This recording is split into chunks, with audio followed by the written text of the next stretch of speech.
Ladies and gentlemen, boys and girls, children of all ages, tonight, BZ and whoa. What up, dog? Sack Heads CLINT is gone.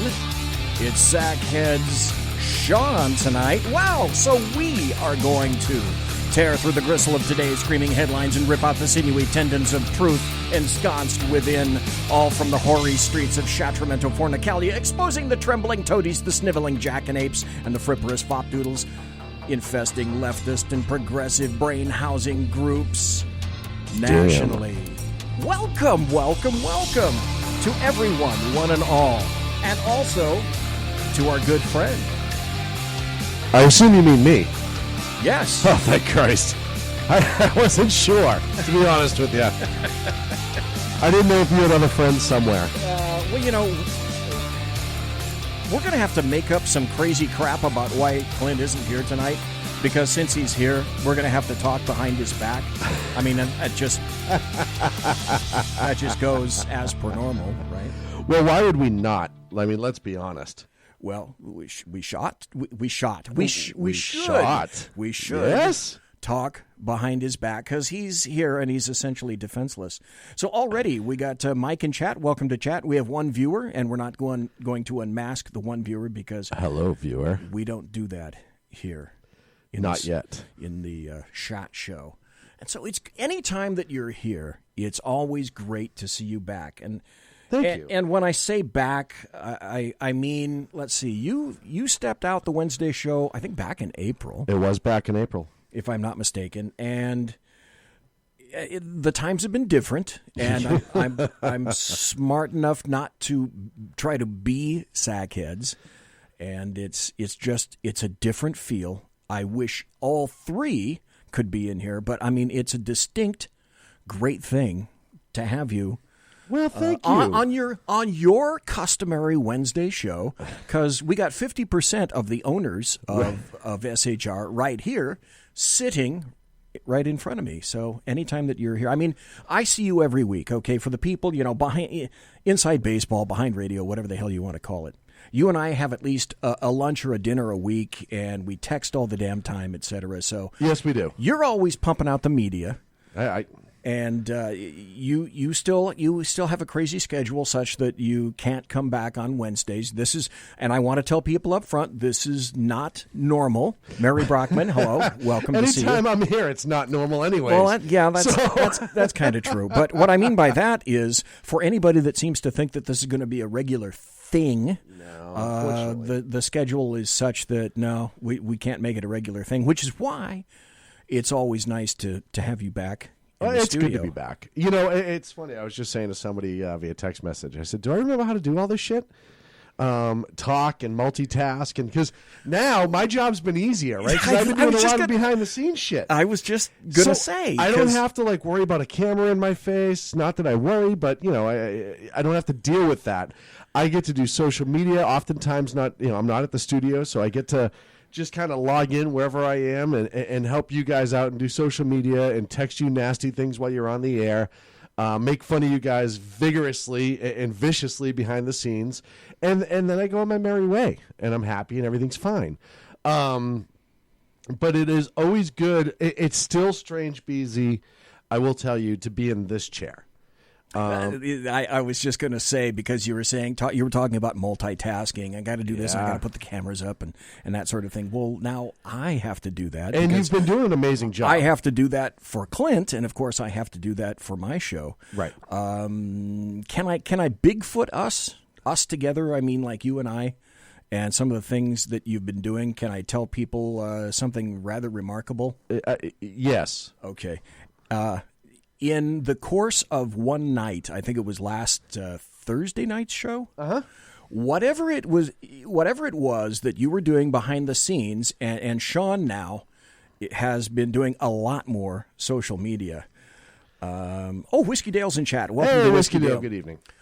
You've been pumping up the social media like crazy, and when I went to go look at Periscope Friday after the Thursday show last week. Little old BZ just on Periscope had 1,100 hits. Yeah. So I've been trying to appeal to truckers because truckers listen late at night, and a lot of them are conservative. Yeah. So I've been sending out a lot of social media to trucking companies and organizations and whatnot. And then you were pumping out the social media as well. And in the literally, Sean, in the course of one night. I know, right? My hits went up by, about 1,000.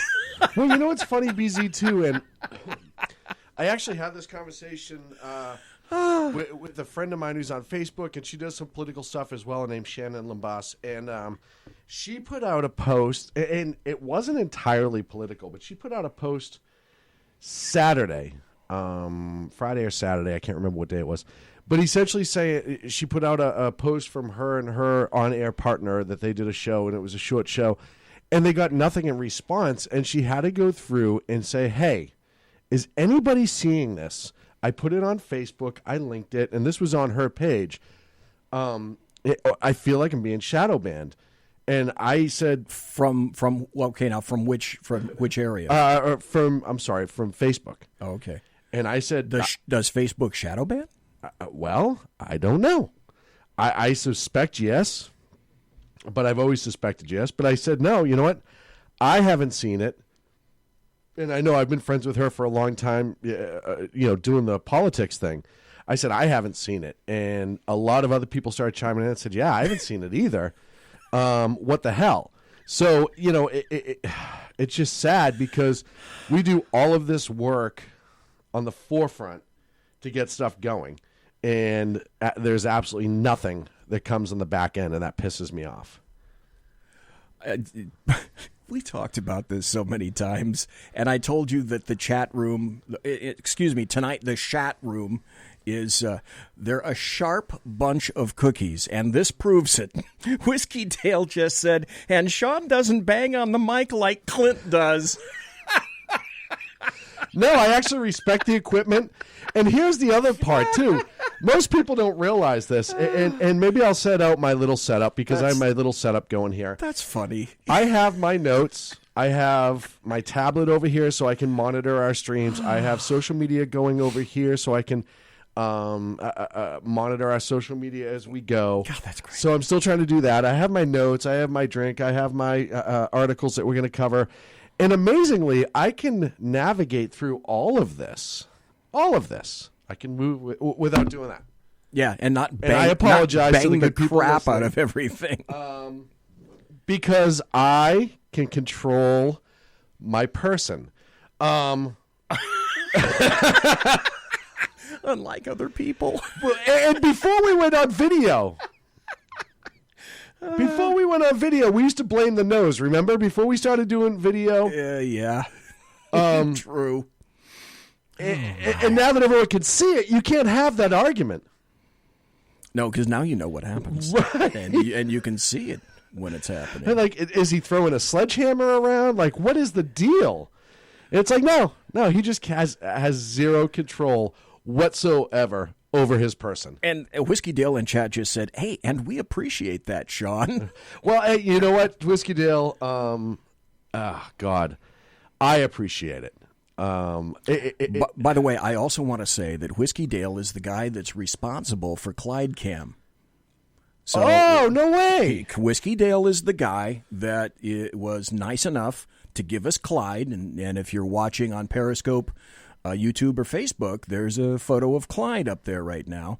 And it was Whiskey Dale who was kind enough to give us Clyde. Get out of here. I did not know that. Whiskey Dale, thank you. Yep, it's him. Thank you very much. I love Clyde. I've been telling everybody about Clyde. My kids love Clyde. How many times, we always have to ask, how many times has Clyde, since we put him in the studio in a rather obvious place, how many times has Clyde almost gotten shot? Yeah, poor Clyde has seen his own share of action. If he shows up, and not to be a jerk, but if he shows up looking like a Vietnam vet with that 1,000-yard stare, I mean, he already kind of has it, but he has reason. Yeah, he's. I'll tell you, most people don't know this. I'm in here late at night, early in the morning sometimes, And if I'm not thinking that Clyde is in here... I know where you're going. Oh, and Whiskey Dale also says, yes, I was the one that shot that bobcat. Nah, even better. His name's Clyde, Whiskey Dale. I got to ask you to respectfully use his name. And there is people showing up in the YouTube chat. Oh, are there really? Okay. Yeah, Jennifer Hulever, which I always say it wrong and I always get yelled at. Cold Warriors in our YouTube chat, and please, I'm going to jump into that in just a few minutes. Okay. And I'll monitor that. Back over in the SHR chat, we have Jan McKillop, who is in here. And if they all want to go to the YouTube chat, they can all chat together. Just SHR Media on YouTube. Just saying. But we're still kind of thinking about where it is that we want everybody to congregate. Right. So for folks who are in YouTube and like to chat on YouTube, it's not entirely impossible that we may end up migrating over there. Well, and we've talked about this before, right? Chat roll is great, but YouTube, and most people don't know, we pay for chat roll. It's an expense, right? Right. It's built into YouTube, and actually the chat abilities are a little bit better, in my opinion. They can hold a lot more. Mamba's in chat. Hey, Mamba, over on YouTube. They can just hold a lot more. There's a lot more. There's a lot more you could do with it. I can actually elect people if they wanted to jump into our chat. I can elect people to be able to moderate. I can kick people out. I can do a lot of things. So it's definitely, check it out if you like watching us. And we're not getting rid of chat roll. We're not saying that. But if you like watching us, go ahead over to YouTube, SHR Media. It'll be the first thing that pops up that we're live, and jump in. Also, like and subscribe on our YouTube channel. Please like and subscribe. If you haven't done it yet, share it to your friends, share it to your enemies, share it wherever the hell you can, because it's really it really helps us. I mean, at the end of the day. The other question that I had is now we're streaming. Not just Stream of Consciousness, but we're streaming on 3 platforms simultaneously. We're on Periscope, we're on YouTube, we're on Facebook. So because of that, and especially when I'm doing my show by myself, I just don't have the time to go to 3 other platforms. And I haven't been to Periscope, so I don't know what's the chat experience like. So the chat runs on the side. Periscope. It runs a lot like the YouTube one, but as the show producer, as the show itself, there's definitely far more. There's far more that you can do on YouTube. Mamba, I'll tell you right now, as much as they shadow ban on certain things as Google, I know Google's owning YouTube, but they have for 5 years. As much as they shadow ban on certain things, I don't think that they will eliminate conservatives on YouTube, and here is why. Money. They did Alex Jones. I know everyone's going to say they did Alex Jones. Right. I remember that they did Alex Jones. I'm not even worried about that because Alex Jones is Alex Jones. That's a discussion for another day. I was just curious about Dennis Prager. Well, right, because they could get money out of Dennis Prager for that kind of stuff. So that's political. That's a political bent. But having said that, though, I have not been listening to anything on Periscope. Ever. And I do chat with Alan Thomas, for example, when he has his show on YouTube. And one thing that I noticed about his show, and maybe it's just a matter of settings, you can't put URLs in his chat.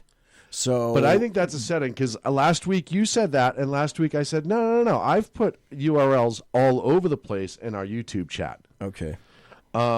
Because I think that's important for folks to be able to cross-communicate if we have an article or if they have an article that they want somebody else to see. I think that's important. I agree. And I could do that in YouTube. We could set the parameters for all the YouTube chat. And actually, this is the most people we've ever had chatting in YouTube, which is just beautiful. Thank you. But I just think that, it's going to be easier for people to kind of interact if we're all in one place. And like I said, chat roll does its job, but, all right, we're business people, right? I mean, we own a business. We are capitalists. If we're getting something for free, Mary Brockman's in YouTube chat. If we're getting something for free, why are we going to pay for it? I just think it's good business. That's just me. Jan McKillop said, good, love to watch you guys. Mary Brockman said, you rarely watch chat anyway. And then Whiskey Dale was saying, I thought Facebook has a good video stream, and Mary Brockman said, I thought Facebook was kind of choppy. And then there's Beantown Billy. Got to say it that way. Got to say, welcome to Beantown Billy. Over here in the SHR chat. In the SHR chat. And it's not going away. It's just, it's fun for us to try it out. I get Dale over there. We have 8 people talking right now in the chat room on YouTube accidentally. So I'm just going to say. This is the first show this has happened in. Right. That's what I mean. You see how quickly nothing draws. Jan McKillop's over there now. Nothing draws a crowd like a trout. Yeah, no kidding. And it helps us too. And like I said, like and subscribe. But it helps SHR Media in the sense of on the listing of live shows, it'll start to go up with the more people who are interacting. So if you could help us out with that, that would be super duper. But I just have to say that when I'm running the show by myself, I apologize. The only time I really have to be able to get into chat is on the breaks. So that's why it's wonderful. It's great that Sack Heads SHAUN is here tonight, because you guys all know none of this would happen if it was Sack Heads CLINT sitting in that chair over there right now. That would not be happening, and we would not be pumping the social media. I'm trying. He'd be in the thing going there. Bang, bang, bang, bang with the microphones and all kinds of stuff. Yeah. Just beating the shit out of it. Now, the big question, however, is how long are we going to keep these people tonight? Well, and hopefully to the end. Hopefully to the end. That's what we're going for. If we can keep you all for the next couple hours, we're going to try to keep you interested because we got a lot going on tonight. Look, we're going to talk about the Catholic Church here shortly. It's going to piss some people off, and some people are going to understand. Maybe we need to make a disclaimer.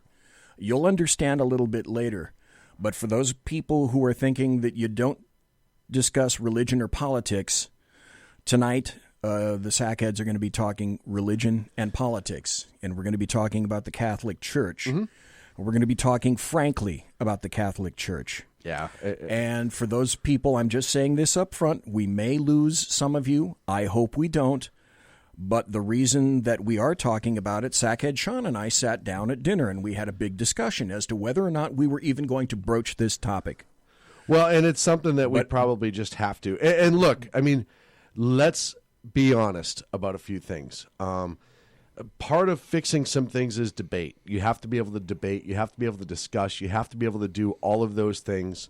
We want to discuss. We want to debate. But look, as pundits, as people, you can't be afraid to have the appropriate amount of discourse when something sucks. And I hate to say it, but right now, something sucks. So we're going to talk about that here in a second. We're talking about the Muslim camp in New Mexico, the passing of John McCain, the FBI, DeSantis, Palestine, and a whole lot more. And when I tell you it's going, folks. So just a disclaimer, just a warning up front. If you are very sensitive about some of these issues, we're going there, just to let you know. Okay, well, you've all been warned. BZ, sir. It first started out when I think... there was a report that came out. A grand jury in Pennsylvania found that there were 301 predator priests that were named in a Pennsylvania grand jury sex abuse report. And it said essentially that they were raping little boys and little girls. And it turns out that there were up to or over 1,000 priests, specifically in the Catholic Church. This revolves around this investigation. And they were looking into 6 Pennsylvania dioceses, including Pittsburgh and Greensburg, and they released that 884-page document, which was 2 years in the making. And as Sean and I discussed earlier, just before the show, everything else that came before, these are not cases or counts that are involving anything else over the years and the decades. It's sorry to say and quantify it in terms of years and decades, but this is something entirely separate from any other cases that have been discussed before. Yes. Normally, I don't talk about these things very much. Religion, I keep to myself. I am a religious person. My relationship, my faith, I don't talk about much. I don't proselytize. I believe in God. Mm-hmm.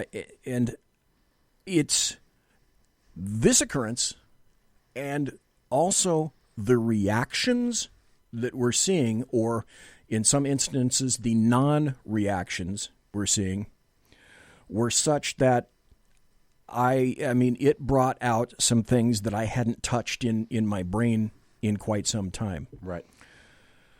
And this touch, and the reason this is sensitive, it's sensitive to Shaun and it's sensitive to me because it's touched us both. And I don't mean that in that I'm trying to indicate that I've been a victim, because I have not. As people. But it touches us because events like these have touched us in a personal way insofar as we are familiar with circumstances like these involving the Catholic Church. Mm-hmm. So that's why we're going here today. We cut it up a little bit at the beginning, and now it's time to get serious because, as you mentioned earlier, it really is time to discuss things like this. And when you have a reaction from the Catholic Church, or I guess you could quantify it as a non-reaction. Yes. I went kind of into 210 over 190 mode. Now, I made a copy for Shaun and me. We have copies of a New York Times article, and the headline of this article says, "Vatican power struggle bursts into open as conservatives pounce." And I'm going to ask Sack Heads SHAUN a question, and I'm going to ask him if I can have maybe about 10 or 15 minutes to discuss the way things have affected me, and just reading that headline in that article, and we have other articles that we're going to refer to. Of course. That just lit me up. And if I could solicit your courtesy for that, I have a response to some of the headlines and the articles that we've all seen in the newspaper. And again, caution, because this has, and you will come to know how this has affected me. And for those who say that I shouldn't say poo-poo nasty words, there might be a few that come out now. Mm-hmm. And after I say my piece, and Shaun will obviously have his to say, I hope that you'll understand why I've done this and why I'm going here. Because to me, this is personal. This is nothing that these are not just articles on the internet or something that you see in a newspaper. This has affected me very personally. And so when the article says Vatican power struggle bursts into open as conservatives pounce,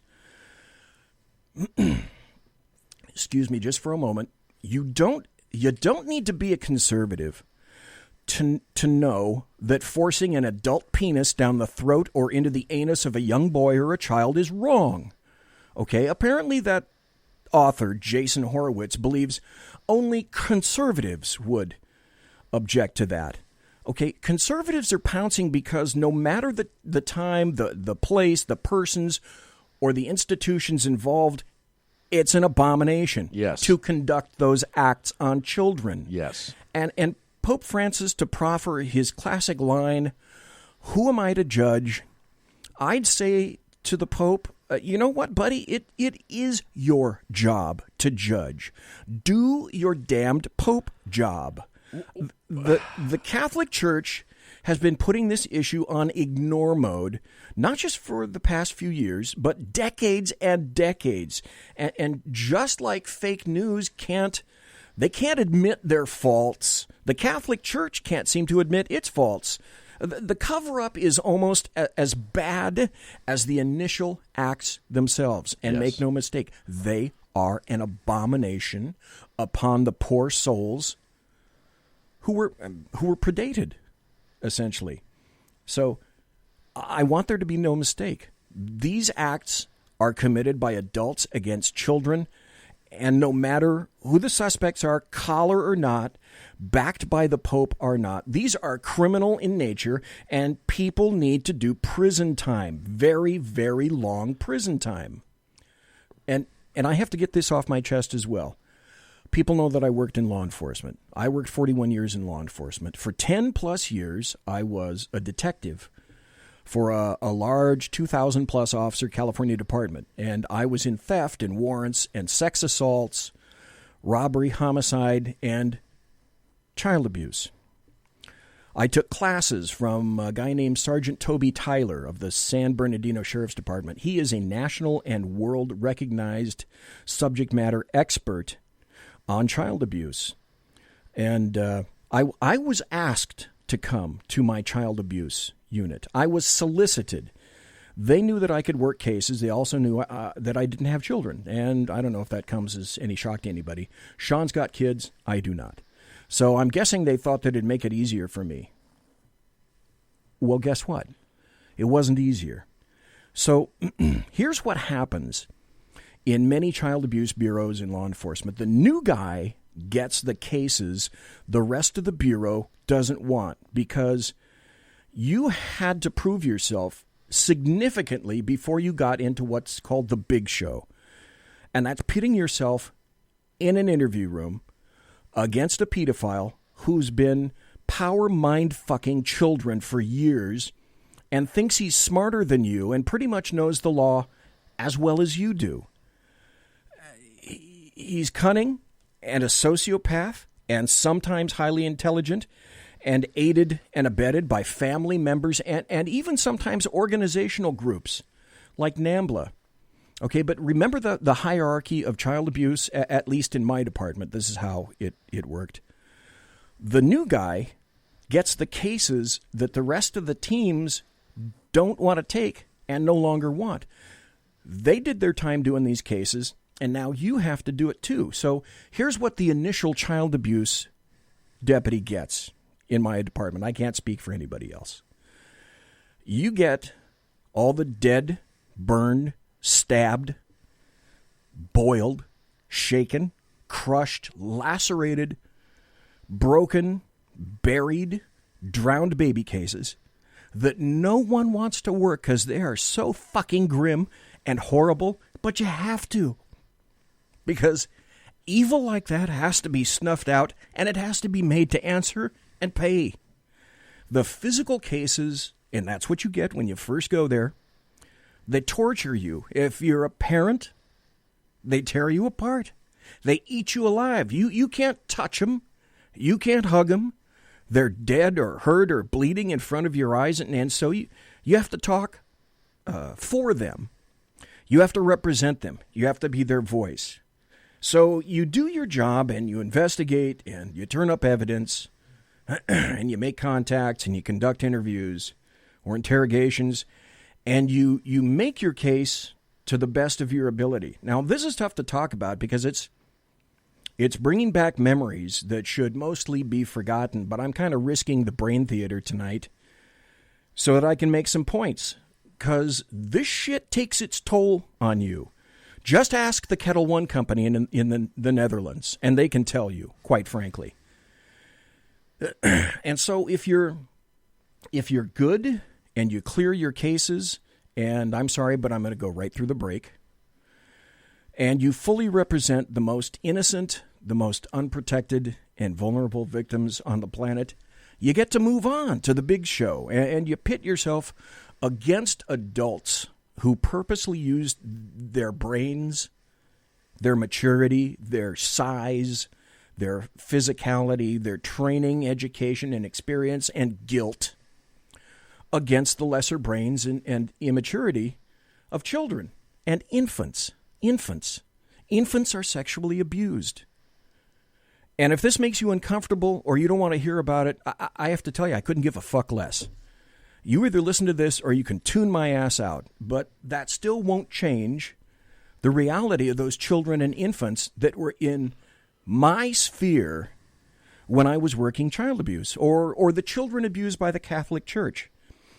There's some things that you need to know about pedophiles, and I'm sure I can hear the people clicking out right now. And, okay. Pedophiles are age rangists, and what I mean by that is they have preferable age ranges of their victims. Some pedos, I swear to Christ, some pedos will only abuse infants. Abusing anybody over 1 or 2 to them is disgusting. They may have age ranges from 5 to 7, whatever. It doesn't matter. It changes. So once their victims are out of that range, they're no longer interested. It becomes part of them that they can't change until or if they even change it themselves. And we also know this. There's an axiom that everybody that's ever worked in child abuse or around that venue knows. And that axiom is this. Everybody who abuses was abused, but everybody who was abused will not necessarily abuse. If you break that down, you'll understand the simple complexity of it. Toby Tyler taught me that, and it's an absolute. I have an example. A long time ago, almost 2 years now, when I started my first radio show here on SHR, I told folks about the strongest 14-year-old girl that I'd ever seen in my life. Her name was Marjorie. And this was the 90s. She'd been abused, literally, for years at the hand of her uncle. She finally told her mother, so her mom contacts the department, and I got the case. Marjorie was the coolest, the calmest, the greatest, the strongest person I think I've probably met in my entire life at the age of 14. So here's what happened. She sat in our soft room, and she conducted a pretext phone call against her abuser. She couldn't wait to do it. I told her what was going to happen. She calls him up. The recorder's running, okay? I fed her 3x5 cards with questions that I'd written, and the uncle bought it. Hook, line, and sinker. She could have earned an Oscar that day. He went down for 100+ counts. I got more time for my convictions in child abuse than I ever did in homicide. So at one point, I wrote for an anti-pedophile website called Absolute Zero United, and it's still on the internet. It's absolutezerounited.blogspot.com. Its last post was in 2014. I recommend you read it because it absolutely drips with evil, but it lets you know what these things are thinking. And so because of my anti-pedophile writing on that site, I was sued federally by a pedophile.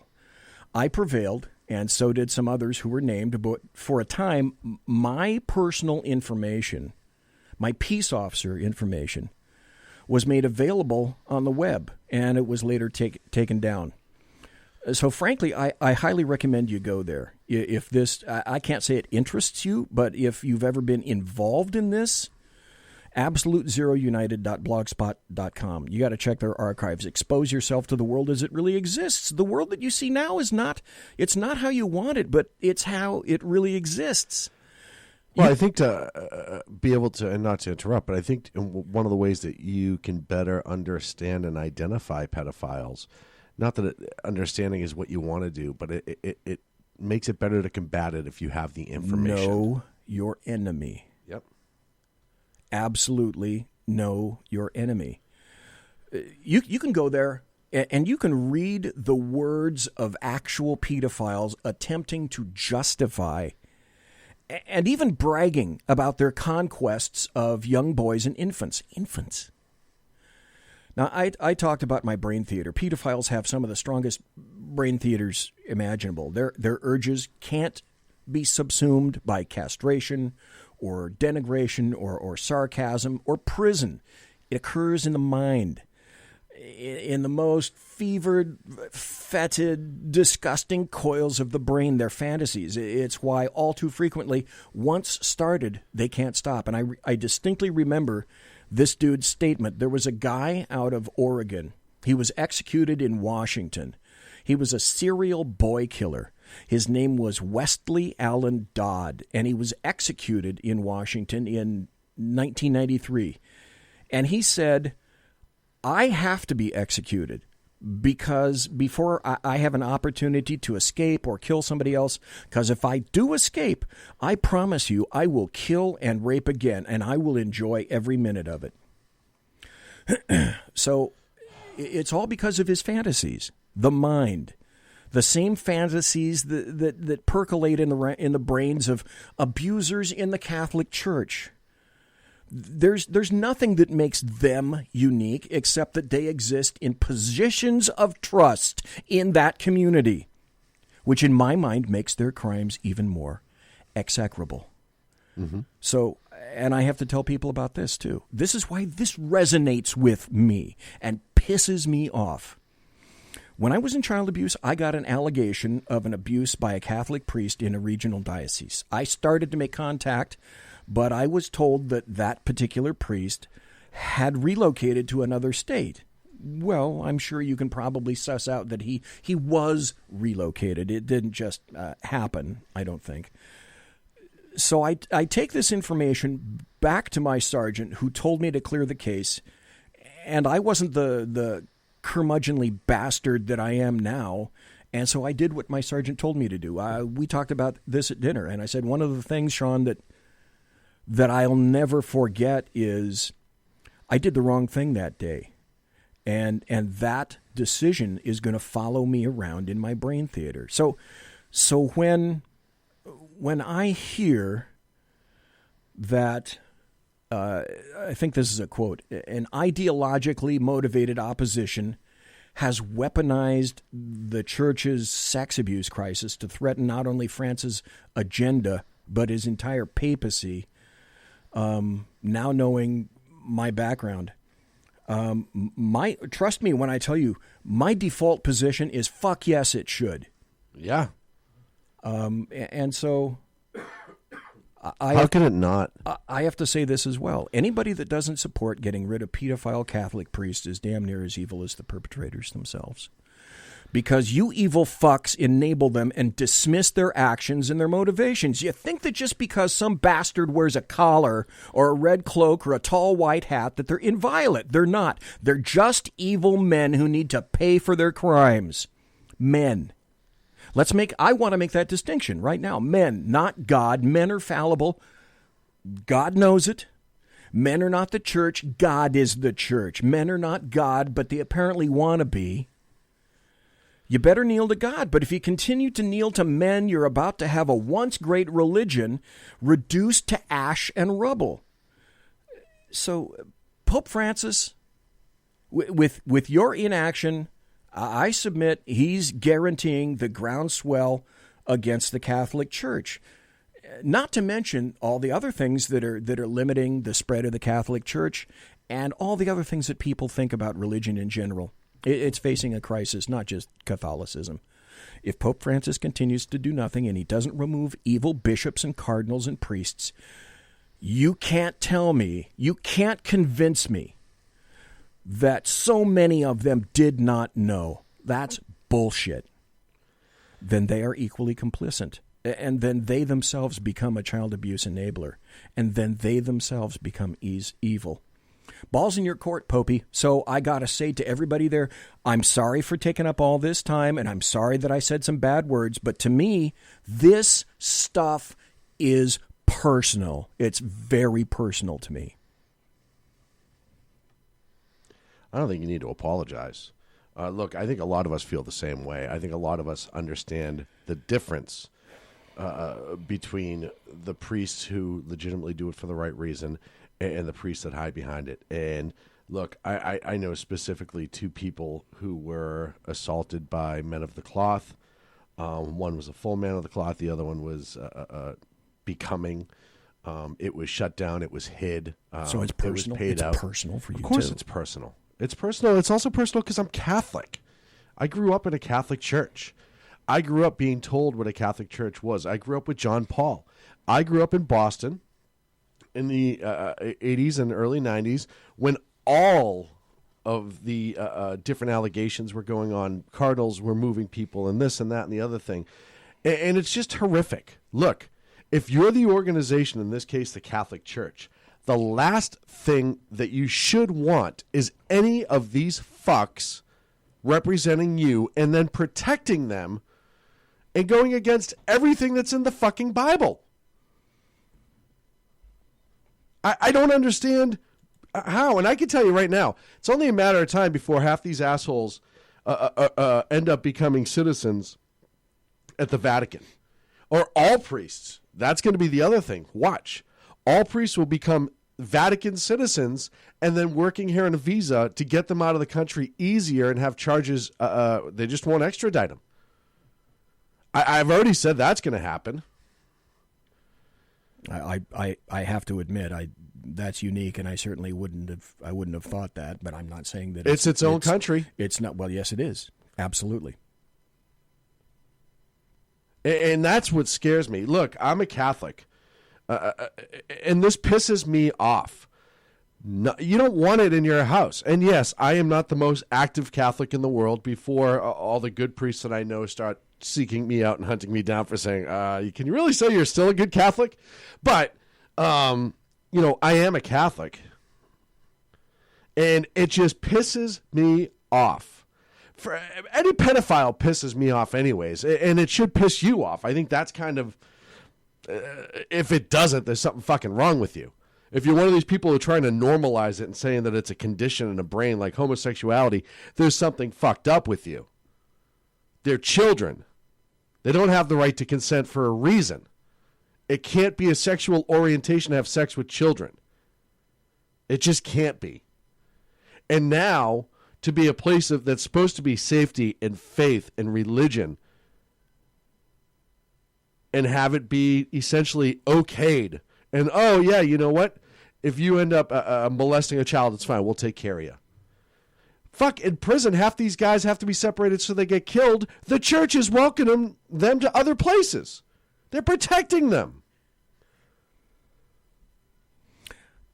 It's just that this so involved me, and for a while, I'll be honest, from sex assaults and from child abuse basically disabused me of being there more than about 2.5 years. That's about as much as I could take it. I went from there to robbery, and then I went to homicide, and I'm telling you, it was a hell of a lot easier to walk into a disgusting homicide scene than it was to have to talk to victims, parents, and try to explain to them what's happening in their case. And I couldn't tell them what these people think or why they do it. Good luck trying to make that explanation. I mean, I could make death notices a lot easier, much easier than I could trying to explain to a parent who ended up going into a local ER to wonder why it is that their baby, their infant, was scalded from the waist down, or why X, Y, and Z Tragic. happened from the uncle.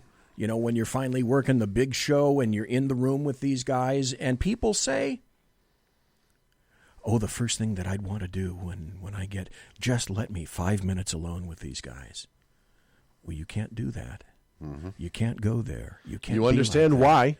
You know why you can't. So that you have to, and just doing this is enough to damn near remove your soul when you have to sit down in front of a pederast and have what you would consider to be a logical, cogent conversation with them in their terms that they understand. And you cannot overreact because your goal is first to get an admission. Once you get an admission, then you start chipping away and you get maybe another admission and maybe another admission, and then you're going for the confession. Mm-hmm. And there are ways that you do this, and overreacting and screaming and yelling, it doesn't work. And not having that vent on each and every case that you have tears your soul apart. It tears the victims apart. If the victims survive, all the priests, all these infinite people, 1,000 people that will be, they're not dead. Some of them may wish that they were. Some of them may have committed suicide at this point. Certainly people have committed suicide in the past, but this is something that follows you your entire life. Mm-hmm. It's followed me my life, and it didn't happen to me. It was just around me. for 2.5 years. And even I said, after that amount of time, I'm gone.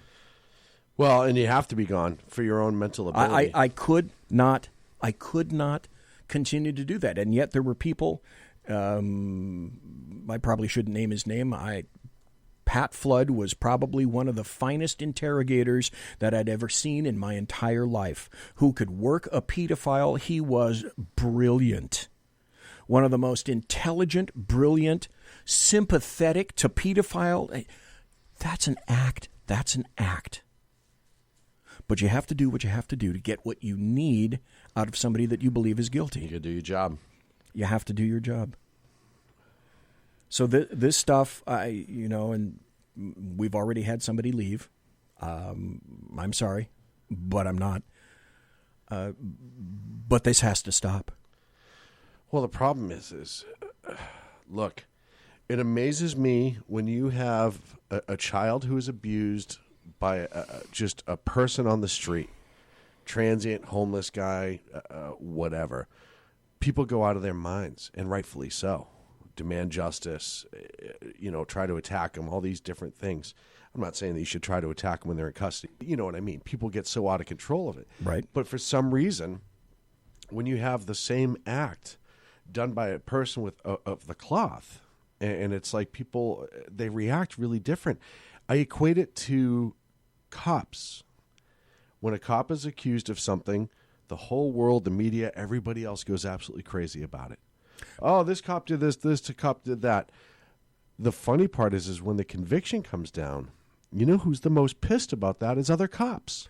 Because it makes their job 10 times harder, and it's just more difficult. Right. Because just as with cops, in terms of the priests of which we're speaking, in my opinion, the thing that makes it most heinous is that these are positions of power, positions of trust, and positions of confidence and authority.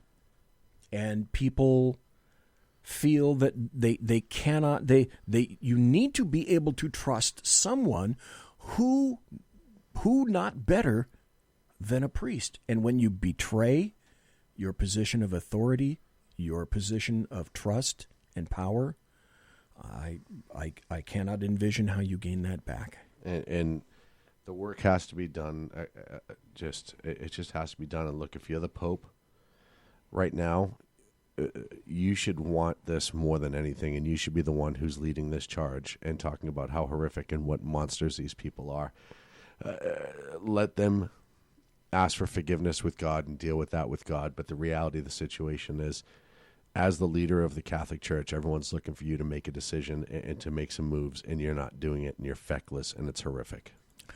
The other bad thing is whoever you've got on your PR team, you need to get rid of them immediately, because stories like this that I'm about to read are doing no one any good. This is out of PJ Media, and the headline is Cardinal Defends Pope. He has a bigger agenda, the environment, protecting migrants. Really? Yep. Really? That's how you want your Catholic Church to look? Right. So this is not a priority. Your representatives are indicating that that's not a priority. You're ignoring it. That immigration and the environment are the priority. Two things that the church should be doing nothing for.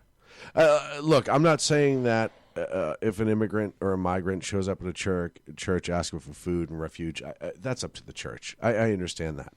But to actively be working against global warming and dealing with immigration rights with countries, no, that's not your fucking job. That's not your job. You can go to the countries they're migrating from and seeing what you can do to help there, but that's not their fucking job. And this is why the papacy has become insane to me. That the people that are leading the Catholic Church, look, whatever you believe in is what you believe in. We talk about this separately. But if you're a follower of the Catholic Church, you cannot look at this Pope and say that he represents what you believed the Catholic Church to be. And I'll say the same thing about Francis, too. I think the last two both sucked. Well, for remarkably different reasons. Remarkably different reasons. But look, and I get it. You know, I always say John Paul was to the papacy what Reagan was to Republican presidents, right? You're never going to get that again. It was that shot in the dark. It was that flash. That was as good as it can get for a lot of different ways. John Paul was not perfect, but I think John Paul worked really hard at making the Catholic Church what it was supposed to be. And I know that there were things too. And look, it's just like any other bureaucracy. The Catholic Church is a level of bureaucracy. There are certain things that never made it up to the level of the Pope until later on. Or maybe some things were hidden, whatever. I understand that. And I'm not saying that doesn't happen. But you know, with this indictment out of Philadelphia, you know what a huge-ass fucking problem this is. Deal with it.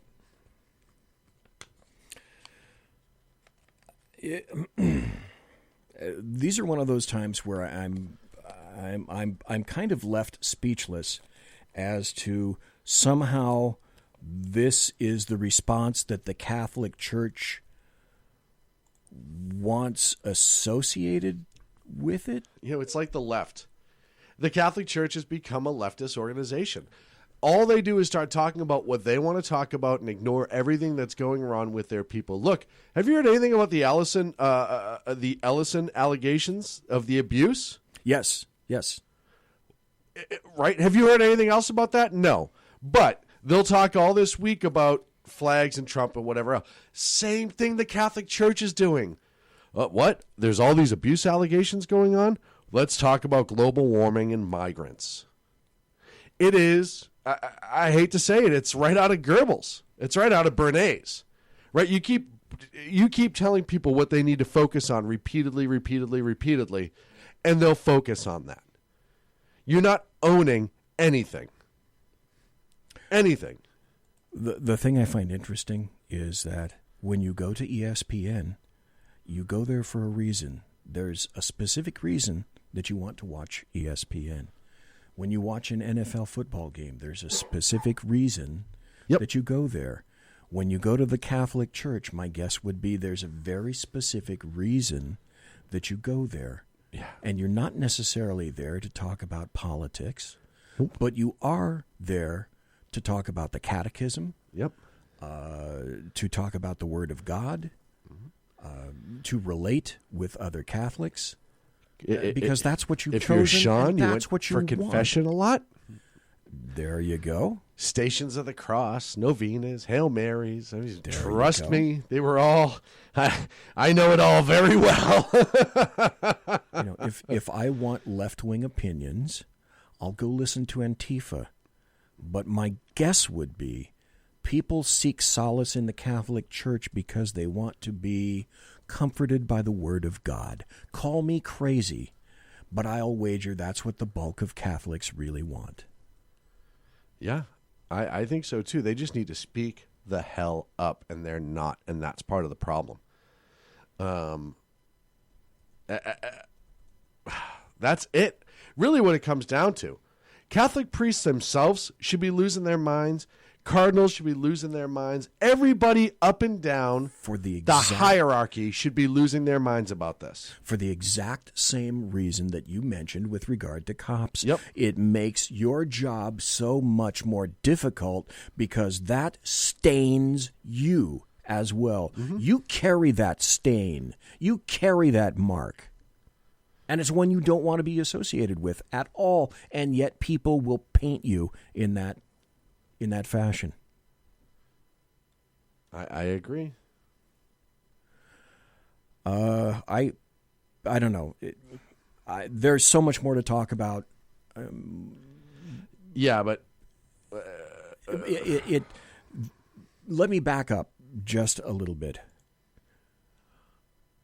Pope Francis, I know you couldn't care one whit about me, but if you cared about your followers and your people, Whirl, you need to kick him to the curb. That's the first person that you could have kicked, and you should have kicked. People need to see action. This is beyond just talking.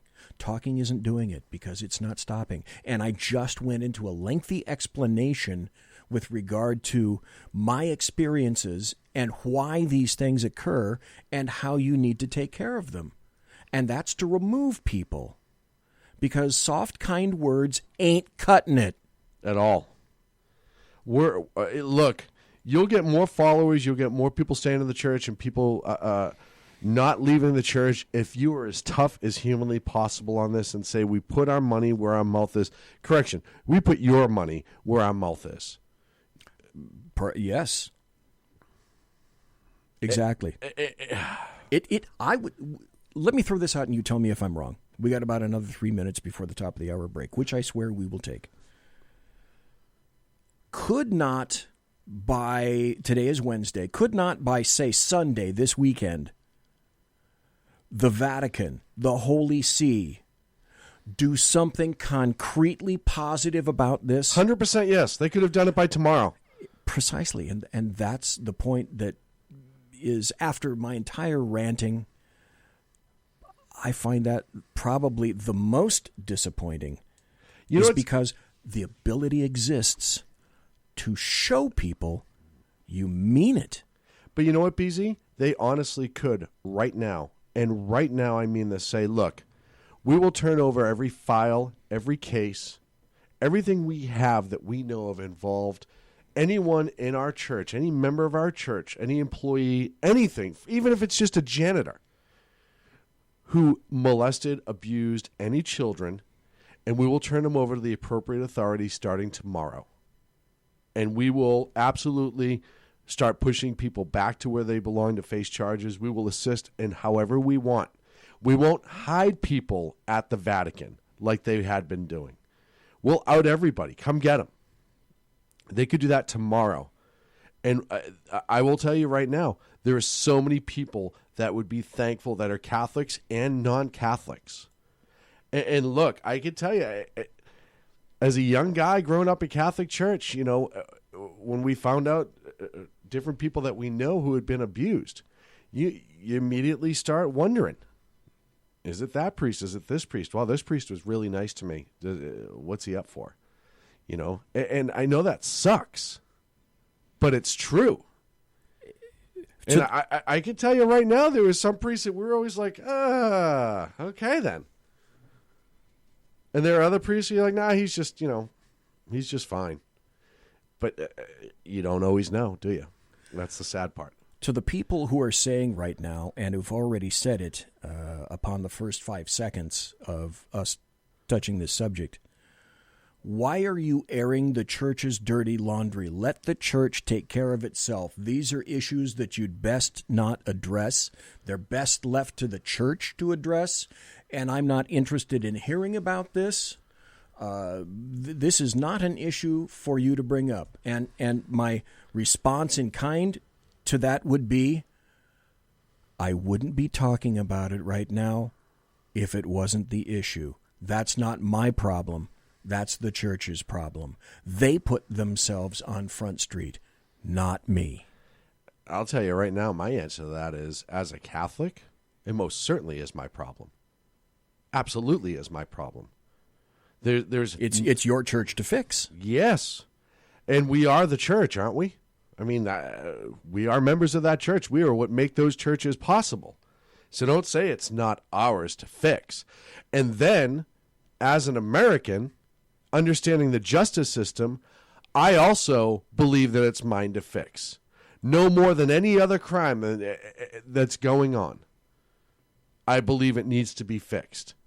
So, you know what? Fuck you, if that's really your opinion on this. All you're doing is burying your head in the sand because you happen to like your church and priest and maybe you had no issues. Hey, God bless you. That's fabulous. Lovely. But grow up at places where there were issues and you know people that were affected by those issues, and it's a different story all the way around.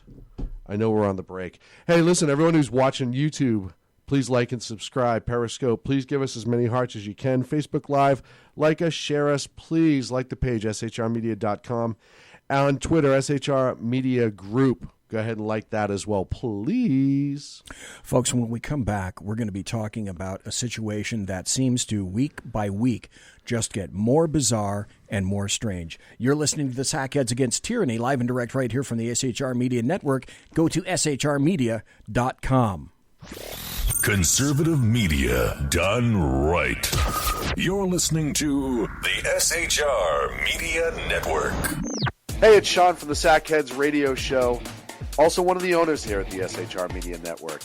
Are you opinionated? Have you ever wanted to do your own show? Have you ever heard somebody like the Sack Heads and go, yeah, I could probably do that better? Well, now's your chance. Send me a 5-minute clip at sackheadsradio@gmail.com, and maybe you can be part of the SHR broadcasting team. sackheadsradio@gmail.com.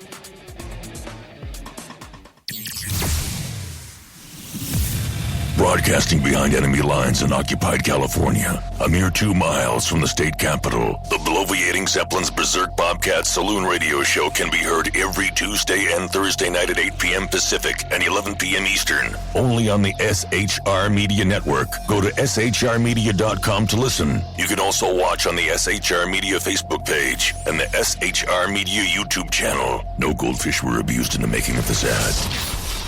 When dirty politicians, shadow governments, and deceptive Islam blind the world with fake stream media smoke, their only fear is one man with a cane. I'm Dave Milner. Join me through shrmedia.com, highplainstalkradio.com, and the Western Free Radio Network at Spreaker, YouTube, and iTunes for a different perspective weekly on the Unpleasant Blind Guy. And catch me on Jeff Mitchell's EDL Radio on blogtalkradio.com. There's no surrender ever, because truth is not always pleasant. Hey guys, it's Sack Head CLINT. I'm excited to tell you about a brand new show here on the SHR Media Network. I'm teaming up with the one and only all-powerful, the bloviating Zeppelin, sitting here to my left, bringing to you a fresh new show here on the network. It's Against Tyranny, and we'll be picking up where the Sack Heads left off. Excited to be with you, sir. Sack Heads Against Tyranny. We're going to chat. We're going to chat Wednesday nights. Sack Heads Against Tyranny. Wednesday night, 11 p.m. Oh, it's the same time, right? 11 p.m. Eastern, 8 p.m. Pacific. Same Sack time, same Sack channel. Yeah. shrmedia.com. See what I did there? It's your business diva here, Melanie Collette. I am inviting you to a front row seat as I discuss some of the most intriguing details of wealth and finance with today's movers and shakers in the world of business. Listen in and discover financial truths on a global, domestic, and household scale. Uncover topics that will impact your wallet today and in the future. Money Talk with Melanie airs Monday through Friday, 5 p.m. East, 2 p.m. West, right here on SHR Media and High Plains Pundit Talk Radio. You can't afford to miss it. Human by race, Christian by faith, American by nationality, and conservative by choice. Reverend Ralph J. Chittum Sr. is the right guy on SHR Media from 8:05 to 9 p.m. Monday through Friday. And if on the rare occasion I am ever wrong, I will still always be right. The right guy on SHR Media. Hey, this is Michael Wright. And I'm Shannon Wright. Join us for The Right Way with Shannon and Mike, Monday through Thursday from 7 to 9 a.m. right here on SHR Media.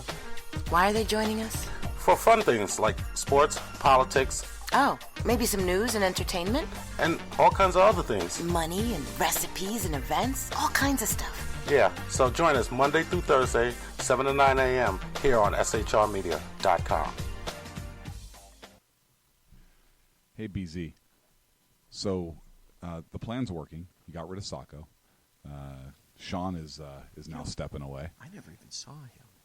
And I know, and insidious.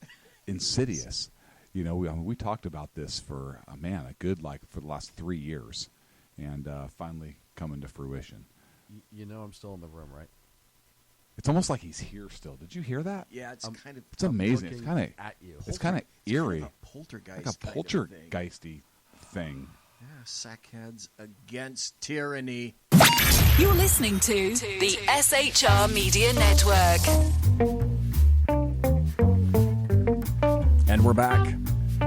Yes, we are. Jaunty little tune. You're listening to the Sack Heads Against Tyranny. It's Wednesday, August 29th, 2018.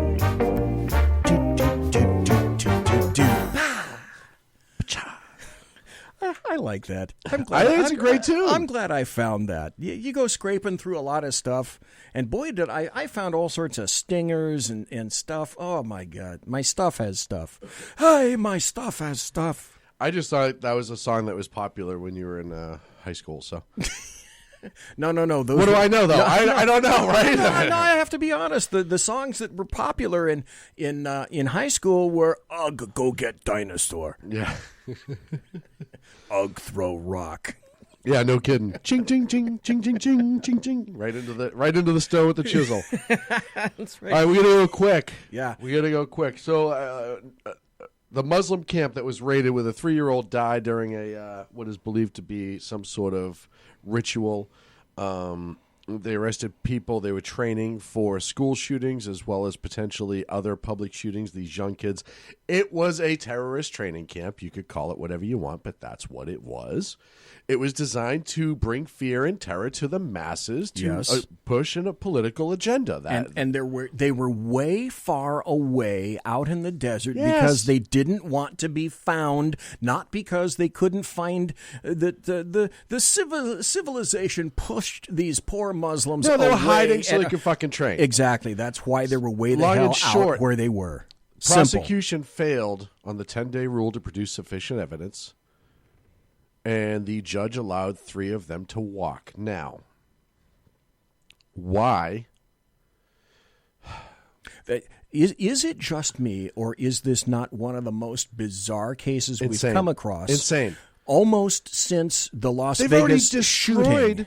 They've already destroyed the fucking camp. That was the most insane thing I've ever seen. You know, when you have things like that occur, cock-ups like that, you can't, being an old law enforcement officer and you being smart as hell, done investigations and you know how things work, did not all have, during this entire thing, have not all the bells and klaxons come off and just gone. I don't understand it. Erupted through all your head going, how could they screw this up so badly? And why did this judge release these people on $20,000 bail? Yes. When you're talking about a homicide, for one, or a potential homicide, it's not in court now. It's not adjudicated. Right. You don't have to prove that they committed a murder. They just have to be associated with it, and you let them go on $20,000 bail. Yeah, $20K walking out the door. And then you take that compound, which is evidence, and destroy it. And you raise with bulldozers that entire compound. The only words that I can proffer at this point are, what the fuck? Well, and if nothing else, after you make sure you do your evidentiary searches and you have your techs go in and they pull this apart, take pictures and measure that, whatever, you also maintain something like that. And you could do this reasonably. I can tell you why. What if the prosecution wants to bring the jury out there? See, okay, all right. This is why you and I are on the show at the same time. I'm a little slow on this, but... Exactly. How many instances and cases have existed where, as a prosecutor, nothing will cut to the quick like going out to a crime scene, a house, a room, an area where the scene occurred, and putting eyeballs on that scene so that you can understand better as a member of the jury what happened on that site. Yeah. That's a perfect thing to do. And yet you remove that ability from the prosecution?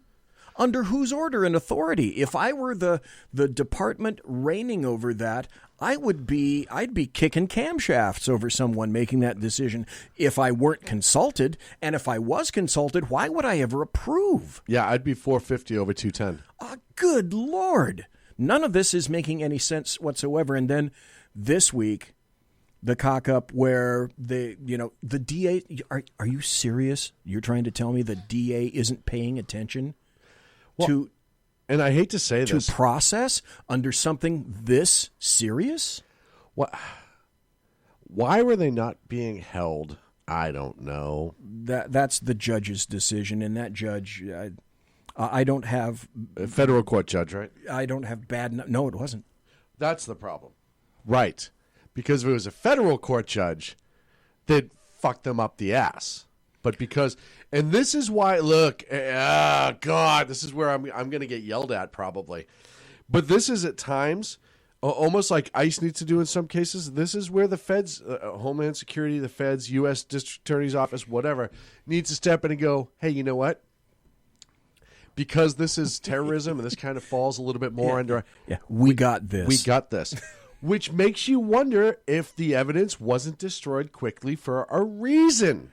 That's my exact point. This thing, there's on a local level, they fucked up and they're trying to make it go away. There's a stench coming out of this bad boy. Oh, horrible. That I can smell, and obviously you can smell, and I bet the people that are listening live and the people that are listening in the chat rooms and the folks that are listening to us in podcast, because here's another thing. You being the brilliant individual that you are, you discovered by analytics the other day that we get a ton of listens and views in our podcasts. Right. We get a lot more than we thought. So this is just insane. But it's crazy. Why would you let something this potentially serious? Well, the other thing is that this judge made mention of the fact that she believed the prosecutor was aiming at these people because they were Muslim. Right. And again, I step back in my broad umbrella kind of view and say something similar to AYFKM. Right. On this, Are you fucking kidding me? I guess what small 3-year-old Muslim children don't get police protection and don't get representation under the state of New Mexico. They're not worthy of that. So we let these people go, and then we point out that you're just going after Muslims who kill children. What you should have said to the prosecutor is, absolutely, we're going to be looking into his Muslim faith, because if there was something in that led to this child being executed under the belief that for religious reasons, then yes, we will highlight that into our case. However, if we went to a training camp and placed a dead body and made all this stuff up just because this guy's Muslim, okay, then you got me by the nuts. Yeah, you got me. But we were called there. I say this with cops all the time. I say this with law enforcement all the time. They're not just driving around looking for people. You can think that, but most busy areas, they don't have time to be driving around. There's no proactivity anymore. They were called there for a reason. That young boy's body was there because he was murdered there and they tried to cover it. They were training youth to go into schools, public places, and be the next jihadists.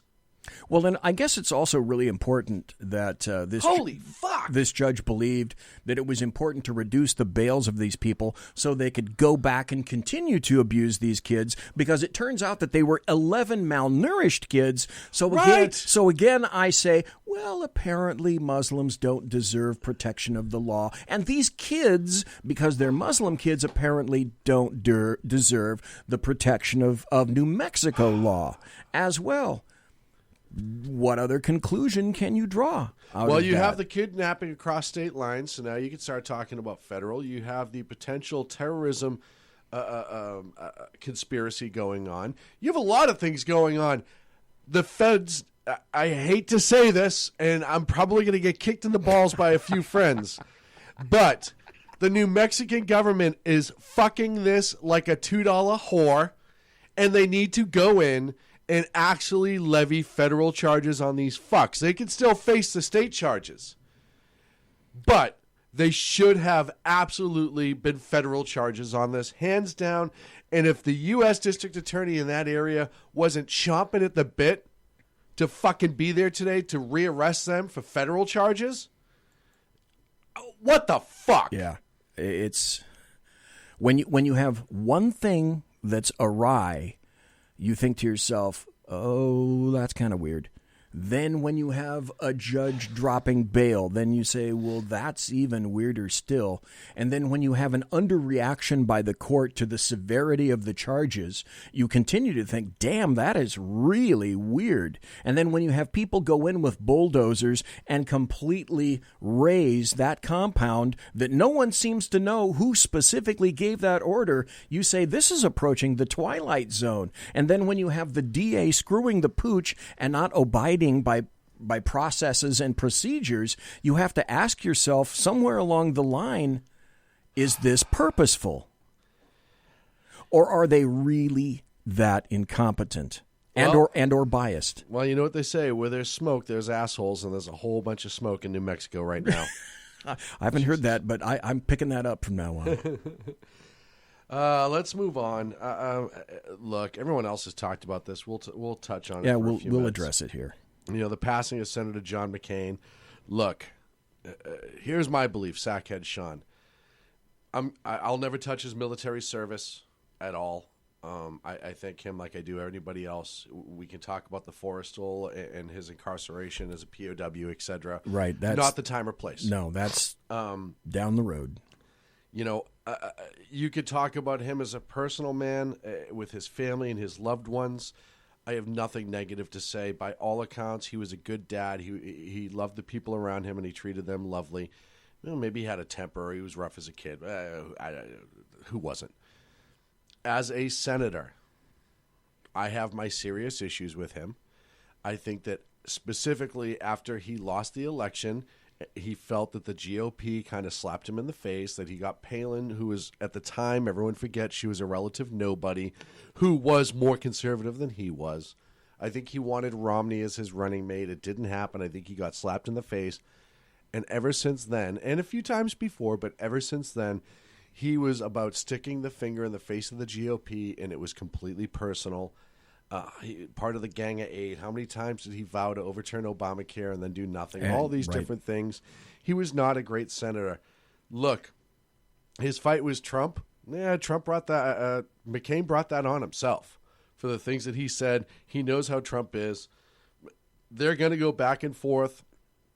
And, Trump was speaking to his interactions with McCain. What I want to point out, amazingly, you had so many Democrats the entire time McCain was in office talking about what a horrific, awful, terrible person he was. Evil, some of them said. Yeah. How he was the scum of the earth and blah, blah, blah, blah, blah. Until he died. And then all of a sudden, we love John McCain. The flag wasn't lowered fast enough or something. Yeah, and it's the We Love John McCain party. And they all I said it on Twitter the other day. I said, if this many Democrats loved John McCain when he ran for president, he would have won. He would be. Hands down. It would have been President McCain. Because these are the representatives of their district. And if they feel this way about McCain now, then their district would have elected him. Yeah, they could have placed their votes. How weird is that? It's absolutely horrific. And yes, somebody, Jennifer in the chat room, of course nobody deserves cancer. He didn't deserve to die the way he died. I don't think anybody does, though. I don't think any... all right, there's a few people I'll tell you that if I saw, I would be like, whatever. But he was not one of those people. The ones I'm talking about are like pedophiles and stuff like that. The normal human being, politics aside, does not deserve to die that way. They don't deserve to suffer. Nobody does. Not like that. Normal people. Like I said, there's some other people whose suffering doesn't bother me. You want to take a terrorist, flip him upside down, and pour a gallon of water into his face. Tough shit. Straight ahead. Right. So. By the Northern Star. Do it. Right. But, all these people, even from the right, who are making it so quick. Look, all right, you didn't like him as a senator. The people kept voting him in. I try to respect his family enough. I haven't said anything on social media. I will tell you that I disagree with him politically and why. But he did serve this country. He served as a senator, which that doesn't, just because you don't like his politics doesn't mean that it wasn't a serving of the people as well. He's essentially served people his entire life. There's something to be said about that. I've never heard of bad things. That's what I'm saying. People have gone on some hellacious things that I've read from the right side of the aisle about John McCain. where I'm just like, all right, aren't we supposed to be bigger about certain things? I don't mind getting into the trenches with the Democrats when it's time. I don't mind slamming Antifa and calling them all pussies and all this other stuff, but we're supposed to recognize when it's time to be civil and when it's time to fight. And politics aside, when that man died, it should have been respect. I see shit on Facebook all the time that pisses me off. Because if it was flipped around, if this was, say, Senator Ted Cruz and the left was doing this, we'd be going, the right side of the aisle would be going out of their fucking minds, right? Or pick any other senator who served both in the military. Pick anyone. We'd be losing our fucking minds if the Democrats were doing this. And you could say McCain wasn't a full-on Republican. Okay, fine. But that doesn't mean that we should be acting with such vitriol over somebody who's just passed away. I can tell you, I disagreed with him as a senator 80% of the time. He pissed me off more times than I can count. He flung the finger in the face of the party. He did a lot of shitty things. I don't think the man deserved to die. I don't think that half the shit that I'm seeing in these posts are applicable or even acceptable. I just think it sucks. One thing that you and I discussed during one of the breaks was, and before the show as well, it's almost like a reversal. Everyone was saying it, and I think I made this contrast before. People loved Obama or liked Obama and hated his policies. The reverse with Trump. They hated Trump, but a lot of people like his policies. Well, with McCain is similar to Obama in terms of you can like him and you can respect him and you can say his policies were absolutely terrible.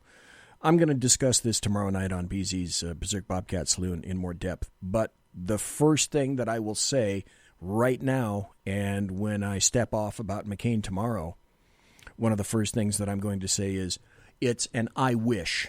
Yes.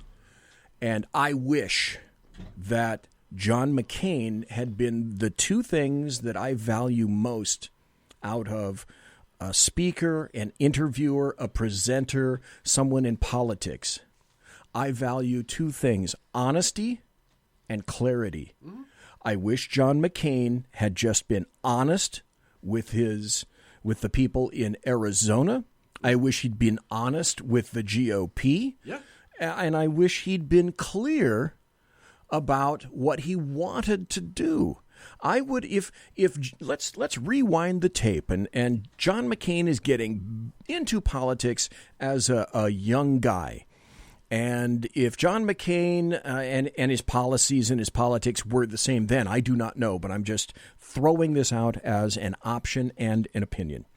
If John McCain had decided from the very get-go to put a D after his name instead of an R, and then went out and represented himself as a supporter of all of those types of policies, we wouldn't be throwing the rhino appellation upon him. Or an I. And we would say, gosh, look at Senator McCain. He seems to be representing his people in Arizona well, because he is in concert, in confluence with the flow of what the Democrat Party at that time is representing and embracing. So he's holding on to his party's policies. I agree. But he didn't. No, I agree there too. And that's the honest and clear portion that I want to throw out now. I just kind of wish he'd done that from the get-go. Yeah, I think as a Republican, he sucked. And fewer people would be having any issue with John McCain at all. That's one of the things that I appreciate about Bernie Sanders. Don't agree with a damn thing he says. How many times have I said this with you? And you and I have said this time after time after agreed. time. I respect Bernie Sanders because he's honest and he's clear. He's a socialist, and he'll tell you that all day long. And he's so honest and believes in the poor that he drives a $200,000 Audi He doesn't care who sees him. Right. I mean, I hate to say it, but He's out there. He lets you know everything about him. He's a socialist. He believes in the socialist way. He believes that the power in the socialists should be at the top and everybody else suffers. And he has no fucking problem showing it. No. But at least he tells you. Yeah. He's honest with me. He tells me what he thinks. Like I said, I appreciate that. Thank you. Thanks to Bernie Sanders. Like I said, I think the biggest problem with John McCain as a senator is after the election, I think he got screwed. I think that he got showed up by his running mate, who was supposed to be a nobody. And as much as I thought Sarah did a great job of running, considering she was thrown onto the national platform and kind of thrown into the mix. And she was a neophyte that everybody trashed. Right. And she had to learn to fend for herself. And I don't think John McCain appreciated the party doing that. I don't think he appreciated party leadership. And where he was once much more of a centrist, I think he started leaning, but not because of maybe what he believed personally, but because I think he would do it to say F you. I think he was bitter about it. I think he was angry about it. I would agree. And I think that led to a lot of his decisions. I don't know. Maybe I'm wrong. I don't really know.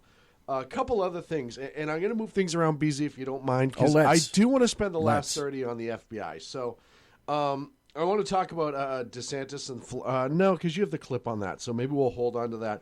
The Palestinian aid cut. We get 3 minutes. This won't take that long. President Trump announced that he's going to cut aid to the Palestinians. Yeah. Look, there's nothing wrong with this. Israel's stoked. I'm stoked. You're stoked. Should have happened 5 years ago, 50 years ago. Well, in the big scheme of things, the story is, and of course, obviously, Israel is officially hailing Trump as somebody who does what he says. I talked to Jeff Dunitz this morning. He's going to run over there after he's done here, One of the things he said was... And he'll win. That, hey, my God, this is a president who not only said he was going to put the embassy in Jerusalem, and it wasn't just mouth music. No, it's being built. But he went ahead and did it, and then further, this is the delicious part. This is the part that just kills me. When he did it, he came in under budget. Yes. I know. He's just... Look, I've been telling everybody, outside of hurt feelings, show me what Trump has done wrong. Outside of hurt feelings. And I say to my 7-year-old, soon to be 8, all the time, you know what happens when your feelings get hurt? Fucking nothing. Nothing. But outside of hurt feelings and boo-boo faces, what has he done bad? Yeah, politically you could say, well, I don't agree with moving it to Jerusalem. Okay. That's fine. Obama did shit like that, too. We can argue that. That's okay. Trump has done everything he said he's going to do. Bad. Legitimately bad.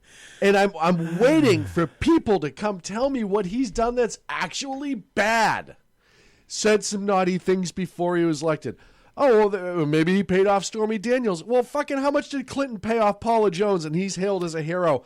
Look, I'm not saying that it's like the morally right thing. The guy wasn't even president. Do you want a figure? Because I happen to know the answer to that. It's $128K to like $572K or something like that. $850,000. But at the end of the day, that's not an what issue. I want people to show me, though, is what he has done bad. Look at our relationship with China. Look at what's going on with North Korea. I know it still needs to pan out, but it's still happening. It's a work in progress, but at least it's in progress. Look at our GDP. Look at our unemployment rate. Look at the NAFTA agreement this week. You look at all these different things, all the shit that he says he's going to do. By the way, out of this new agreement, he did. I don't know if you've figured it out yet, but remember when he said we're going to build a wall and Mexico's going to pay for it? Right. This agreement is going to tie into that. Just waiting for that to roll down the line to see how that's going to pan out. But what I'm saying is what has he done that's bad? Look, if you're on the left, legitimately in your political belief, all right, the tax cuts. Because that's politically against what you want. It hasn't been bad for Americans, but as a Democrat politically, okay, the wall will be your other, that's bad, it's unwelcoming. Okay, fine. But overall, even if you're sitting on the left fucking side of the aisle, right, you have more money in your pocket. You have a better chance of getting a better job. If you're in an inner city community, and you're a minority, your chances of getting a job that pays well is better now than it was any time over the last 20 years. So show me what the man has done that's fucking bad. And now he's cut money to a terrorist organization. This from an individual, me, who lives in California. When the tax cuts came through, yeah, we're going to go to it. My paycheck went up about $200. But with regard to the Palestinian thing, here's the point of it all. Trump formally rejected the Palestinian right of return for millions of Palestinians classified as refugees and their descendants to Israel, as well as his order, and this is the point, his order to cut hundreds of millions of dollars in aid money to the UN agency for those refugees. And so that was absolutely terrible, wasn't it? We just got told it was absolutely terrible. But in the big scheme of things, really? Nope. How important is $200 million? And the answer is, around here, that's chump change. Mm-hmm. But to the Palestinians, that's a lot of rockets from Iran. Yeah. Oh, I'm sorry. How sad, right? Conservative media done right. You're listening to the SHR Media Network. Hey, it's Sean from the Sack Heads radio show. Also one of the owners here at the SHR Media Network. Are you opinionated? Have you ever wanted to do your own show? Have you ever heard somebody like the Sack Heads and go, yeah, I could probably do that better? Well, now's your chance. Send me a 5-minute clip at sackheadsradio@gmail.com, and maybe you can be part of the SHR broadcasting team. sackheadsradio@gmail.com.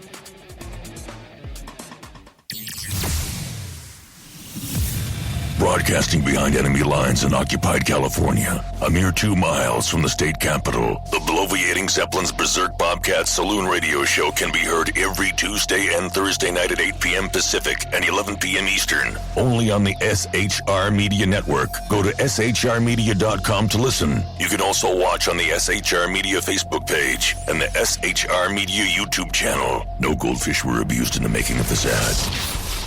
When dirty politicians, shadow governments, and deceptive Islam blind the world with fake stream media smoke, their only fear is one man with a cane. I'm Dave Milner. Join me through shrmedia.com, highplainstalkradio.com, and the Western Free Radio Network at Spreaker, YouTube, and iTunes for a different perspective weekly on The Unpleasant Blind Guy. And catch me on Jeff Mitchell's EDL Radio on blogtalkradio.com. There's no surrender ever, because truth is not always pleasant. Hey guys, it's Sackhead Clint. I'm excited to tell you about a brand new show here on the SHR Media Network. I'm teaming up with the one and only all-powerful, the bloviating Zeppelin sitting here to my left, bringing to you a fresh new show here on the network. It's Against Tyranny. And we'll be picking up where the Sackheads left off. Excited to be with you, sir. Sackheads Against Tyranny. We're going to chat. We're going to chat Wednesday nights. SHAT. Sackheads Against Tyranny. Wednesday night, 11 p.m. Oh, it's the same time, right? 11 p.m. Eastern, 8 p.m. Pacific. Same Sack time, same Sack channel. Yep. SHRmedia.com. See what I did there? It's your business diva here, Melanie Collette. I am inviting you to a front row seat as I discuss some of the most intriguing details of wealth and finance with today's movers and shakers in the world of business. Listen in and discover financial truths on a global, domestic, and household scale. Uncover topics that will impact your wallet today and in the future. Money Talk with Melanie airs Monday through Friday, 5 p.m. East, 2 p.m. West, right here on SHR Media and High Plains Pundit Talk Radio. You can't afford to miss it. Human by race, Christian by faith, American by nationality, and conservative by choice. Reverend Ralph J. Chittum Sr. is the right guy on SHR Media from 8:05 to 9 p.m. Monday through Friday. And if on the rare occasion I am ever wrong, I will still always be right. The right guy on SHR Media. Hey, this is Michael Wright. And I'm Shannon Wright. Join us for The Right Way with Shannon and Mike, Monday through Thursday from 7 to 9 a.m. right here on SHR Media. Why are they joining us? For fun things like sports, politics, Oh, maybe some news and entertainment? And all kinds of other things. Money and recipes and events, all kinds of stuff. Yeah, so join us Monday through Thursday, 7 to 9 a.m. here on shrmedia.com. Hey, BZ. So the plan's working. You got rid of Sacco. Sean is now stepping away. I never even saw him. And I know, and insidious. You know, we talked about this for a good for the last 3 years, and finally coming to fruition. You know, I'm still in the room, right? It's almost like he's here still. Did you hear that? Yeah, it's kind of. It's amazing. It's kind of at you. It's kind of eerie. Kind of poltergeist. Like a poltergeisty thing. Yeah, Sack Heads against tyranny. You're listening to the SHR Media Network. Folks, it's the final 25, the last 25 minutes here of the Sack Heads Against Tyranny show, otherwise known as the Shat Show. Shat. Live and direct from the SHR Media Studios with the Shat Cat. Now, we have over here Clyde. This is Clyde. This is the Clyde on Clyde cam. And over here, we can't show it. Oh, wait, here we go. We have the official SHR cat. Demi cat. This is Demi, and she lives in the studios now and then, and she's in with us here tonight. Whenever she graces us with her presence. That's right. She's a calico. All calicos are female, so she's just kind of an odd little unit now and then. Here's how she wants her water. If you go into the bathroom and if you're here in the studio, and if the cat is outside, or if the cat you think is inside, the cat may very well be in the bathroom, in the sink, looking up at you as you look down, about to wash your hands. Yes. So, by the way, isn't that how the cat likes to drink her water? She only drinks out of a running fountain. She will only drink out of a running faucet. And here's the funniest part is she's mostly a street cat. So the fact that that's the only way she'll do it is even more bizarre. She's snooty, and she's just a strange little beast. She'll you can walk on by and she'll reach out and bap, hit you right in the ankle. Well, and I'll tell you too, when you get here to the studio early in the mornings, she will bring gifts. She is a hunter. Oh, gifts like rats. Know. Oh, she's a ratter. Oh, she is absolutely a ratter. I will tell you right now. You have been showered with gifts. I have cleaned up more dead rats outside the studio as gifts than I care to ever admit. Do they have little rat chumps? Little chomp she marks guts on them. No, she guts them. Head and guts gone. It is amazing. Absolutely amazing. She's a little beast. Well, you wanted to say something I else want to make about one Trump, more point too. about Trump really quick. Earlier this week, former President Jimmy Carter was on Neil Cavuto on Fox, and he said, talking about impeachment, he said, hey, this is a no-win for Democrats. You do not want to go down the impeachment road. And you've had other people, prominent Democrats, starting to push back on the impeachment talk as well. I think even Pelosi came out and said, yeah, we don't really want to talk about impeachment. Like, we would just rather win the election. But here's why I think it's huge out of Jimmy Carter. Jimmy Carter was beaten by Reagan, right? Yep. Hands down, slammed. I mean, he won. But then, and BZ, you may remember better than I, but wasn't there impeachment talk the first few years with Reagan too? Oh, gosh, yes, there were. And people were you could compare Reagan then to Trump now because people were saying, with the rhetoric that's coming out of the mouth of Ronald Reagan, we're going to DEFCON 1. Yes. And all of the things that they said about Reagan, granted, Reagan and Trump are different, but the success of the two is what I'm talking about in their campaign promises. But you go to Reagan in 84 against Mondale, and he cleaned the slate. And I think they're so afraid of that happening again that they're going to start stepping away from that rhetoric of impeachment, because all that's going to do is rally the base of Trump's and conservatives in general, because even the ones that don't like Trump will be like, well, screw you. You're only doing this because he's a conservative or because he's a Republican, and boom. So I just thought that was an interesting point. I do want to move on to a major revelation this week that came out of the Judiciary Committee in a closed-door sessions involving the FBI, the famous dossier, Trump dossier, the Russian dossier, with Steele and all those guys. FBI agent by the name of Moffa, his special agent Jonathan Moffa. I'm getting this from thefederalist.com, but it was in other places as well. This article was written by Bree Payton, a very well-written article over at The Federalist. The FBI is disputing claims that the Bureau leaked information in news media and then used those same news stories in the application of FISA warrants to surveil then-candidate Donald Trump in 2016. Earlier version of the story, published by the Daily Caller News Foundation, reported that FBI Special Agent Jonathan Moffat told members of the House Judiciary and House Oversight Committee in a closed-door session on Friday, this past Friday, that the FBI/DOJ had previously leaked info to the press and then used stories from the press to justify FISA warrants. The FBI disputed the testimony, and there's been major pushback on the FBI. Moffat's admission that the FBI regularly used media reports to collaborate their own products, and a huge admission given what we know about the FBI's incredible culture of leaking for their own purposes, the source said, according to the DCNF. He never explicitly said we use our own leaks. Frankly, he did not have to.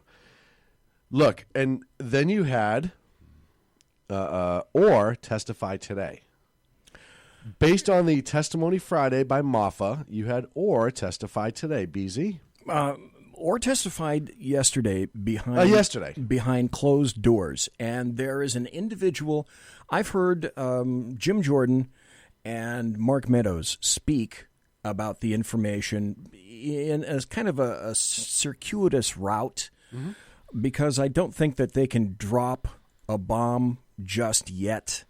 But they're certainly making some grand hints insofar as, especially Meadows. Jim Jordan's, his reaction to what he heard was kind of brief, but Meadows was hinting kind of bigly. You like that word, bigly? He was hinting kind of bigly that information seems to lend credence to the fact that he suggested the exact same thing, that the FBI was utilized articles from, and this is no secret because this information has been published before, so it's out there, that they used information from a Yahoo News article to buttress their FISA warrant against initially Carter Page. But let's back up just a little bit. In the FISA court, once you acquire a FISA court warrant, you have to go back every 90 days to get it reapproved. I just happen to know this. FISA courts are similar to grand juries and ham sandwiches. With that knowledge in effect, however, when the FBI, with their affidavit, went to the FISA court, the FISA judge in attendance looked at the information and said, no. So they went back, drew up another affidavit, ran it up the food chain, and this is important because the food chain includes people on the 7th floor of the FBI and the higher-ups over in DOJ. And they all had to go, check. Over to DOJ, check. Now, with the information from the dossier, went back, reapplied to this very same court, and upon the reapplication, using specifically the information alleged in the dossier, were granted the FISA warrant, essentially that the Hillary Clinton campaign and the DNC paid for, that was a warrant that was bought and paid for, ably aided and abetted by the FBI and the DOJ, and then they pulled the wool over the eyes of a FISA court judge. Boy, would I love to hear the telephonic conversations between that judge and certain material people at the DOJ and the FBI. And the reason that you're not hearing in public about any kind of a major disputation about this is because they are going to keep that shit in-house. Oh, hell yes. They are not going to let you know, and nor will a FISA court, because they don't talk anyway. They can't. But nor will they will even not remotely begin to air this shit in public. But can you imagine how stewed? Well, imagine you're a judge, Sean. You're the FISA court judge who signed off on this. And now you're finding at this late date that, yeah, you've heard stories about how they pulled the wool over your eyes. But now, as of this week, it's looking like these bastards really did pull the wool over my eyes. And I'm not happy. Well, and his wife too worked for the company that created the dossier. Bruce Orr's wife. Yes, Bruce Orr. Nellie Orr. Can I tell you what I think happened? I forget the name of the company off the top of my head. Fusion GPS. Fusion GPS. Okay, Nellie Orr works for Fusion GPS.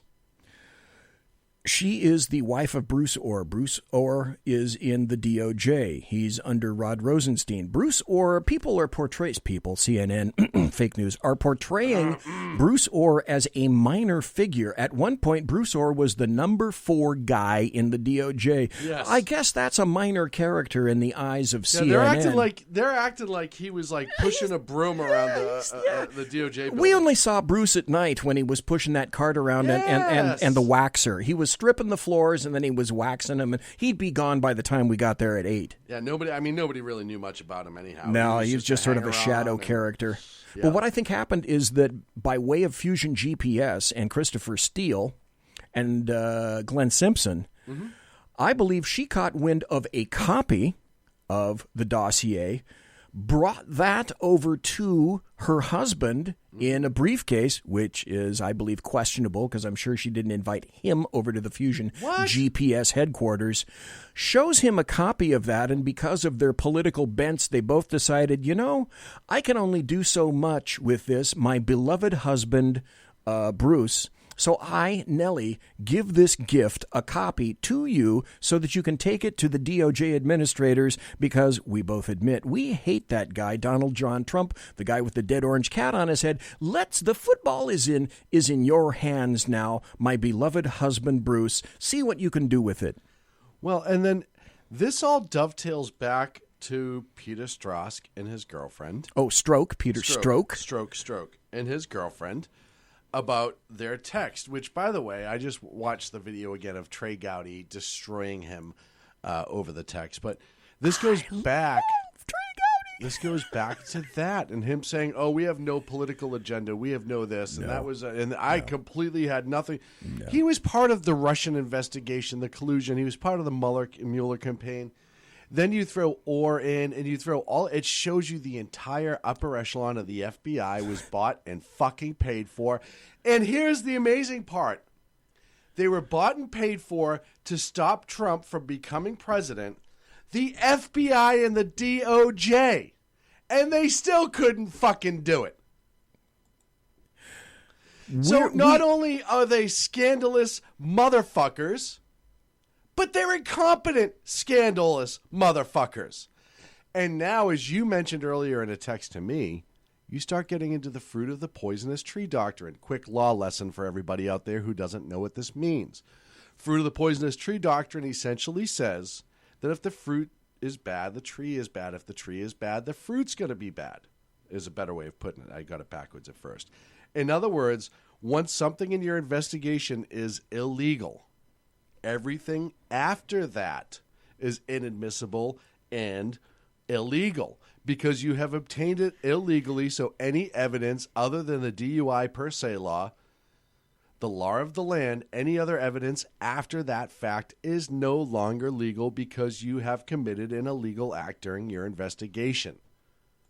It is the fruit of the poisonous tree doctrine. Well, you look at the 4 prosecution cases that are going on right now. Manafort's Manafort's going to be on his second shortly. You had the guy with the Greek name. I can't think of it. Papadopoulos.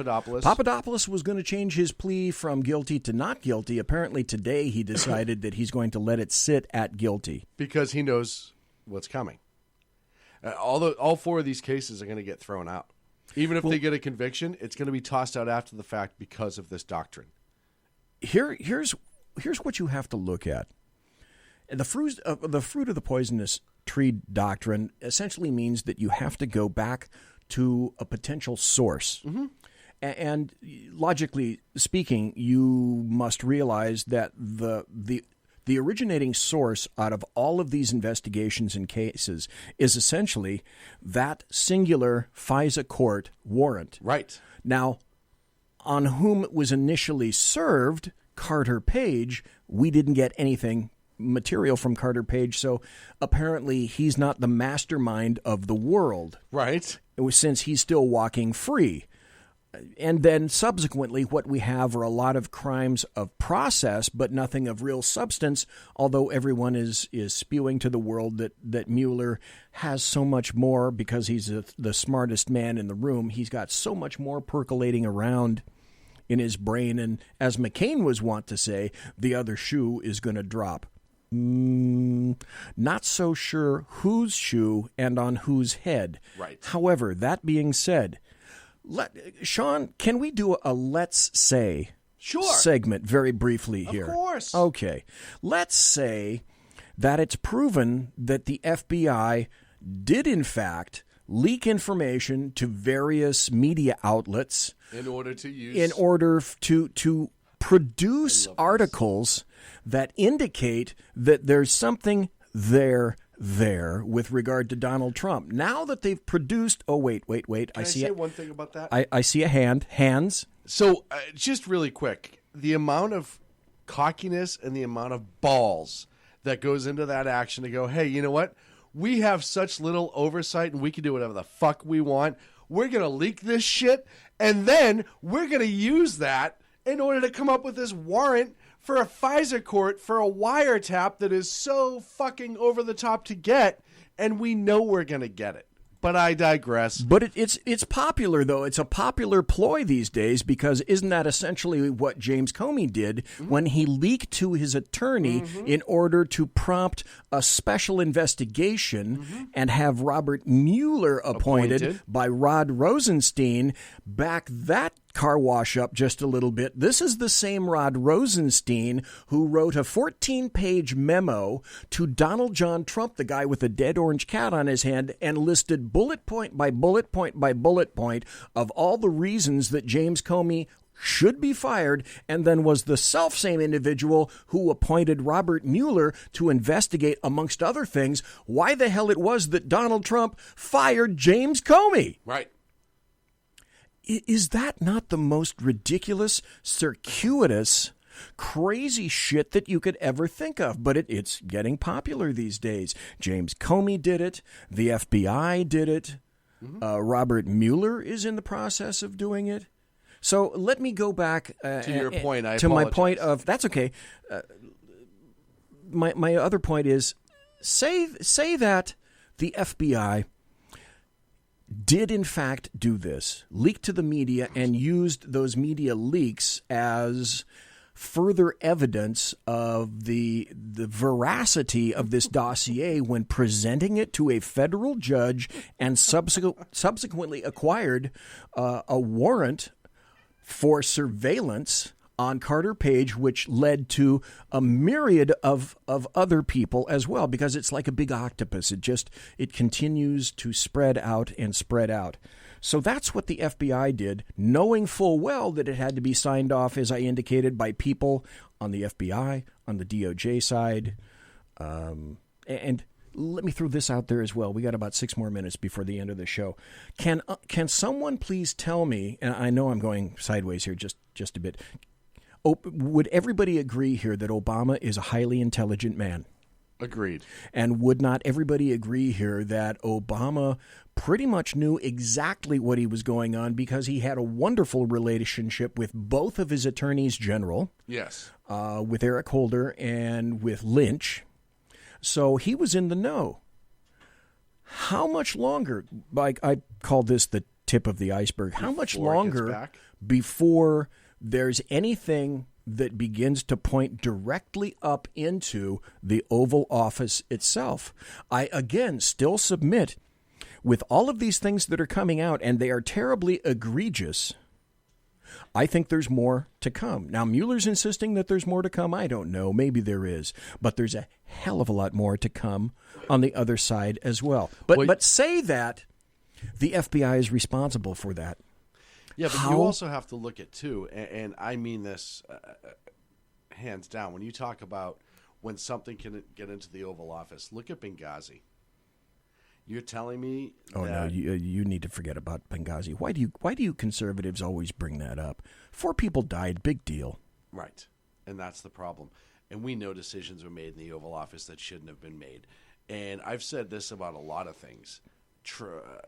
The message may never have gotten to Obama directly, but they got into the Oval Office. Valerie Jarrett, there's a reason she still lives with Papa Bear.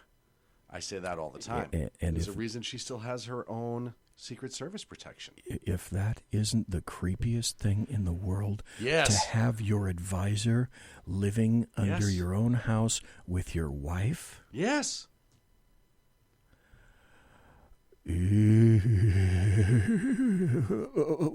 That's creepy. Yeah. Come on in, VJ. VJJ. Wow. I mean, VJ. But would you not go so far as to say, if this is proven true, that essentially what we have is a soft coup against a nominated individual for president, a president-elect, and then a sitting president? Well, I'll go even further. It's a continuing soft coup. I was going to say, it's a soft coup right through Comey's actions of trying to get Mueller appointed. And if you could ever prove that there was some sort of conspiracy prior to that, and it's amazing to me that out of all the collusion talk, and look, Democrats and Mueller, they both, if there was something that they could get Trump on, it would have happened already. They would have proven their point already. They would have dealt with Pence for a few years and then been able to slam the next election, hands down, case closed. But they have nothing. And, they haven't, everything that keeps coming up that they have discovered about the Russians in collusion has pointed to the Democrats and Clinton. Everything that's been conspiracy against Trump has come out to be more and more the Obama DOJ and the Obama FBI. Going all the way back to Holder, I'm sure that there was conspiracies going on and things being adjusted. I concur. And you can argue time and time again.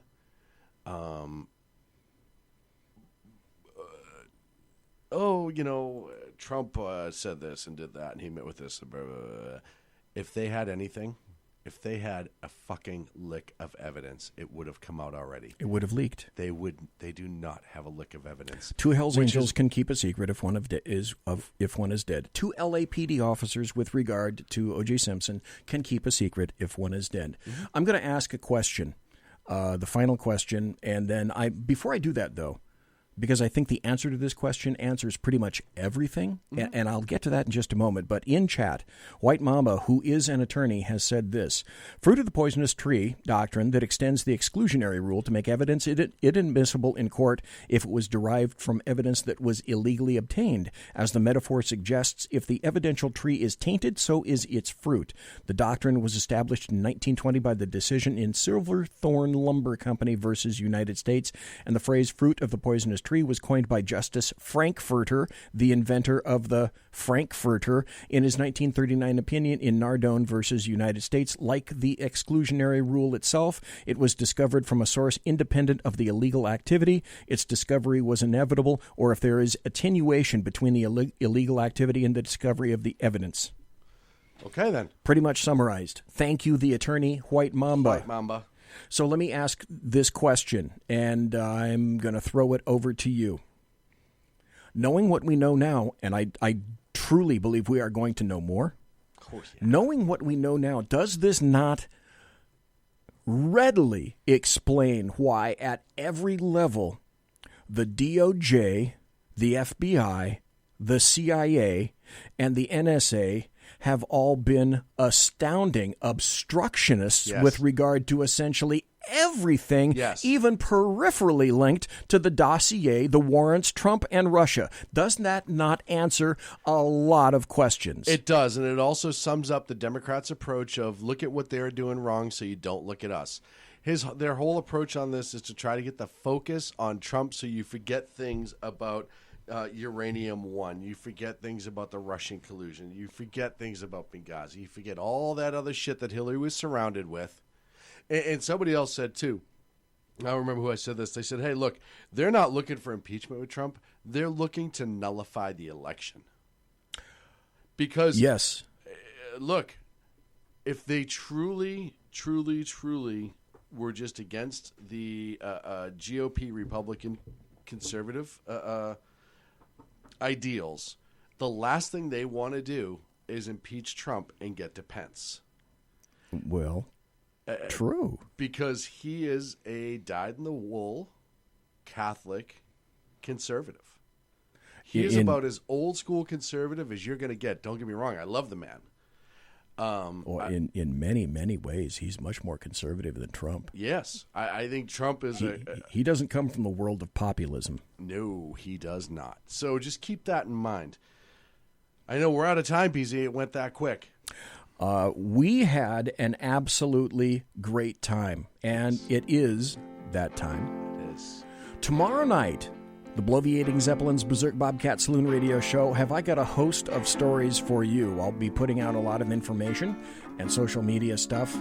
Thanks to everybody for listening to a true chat show right on the SHR Media Network. Conservative media done right. Don't forget my show tomorrow night. Thank you for listening live. Thank you for being in chat everywhere, because we've got so many platforms.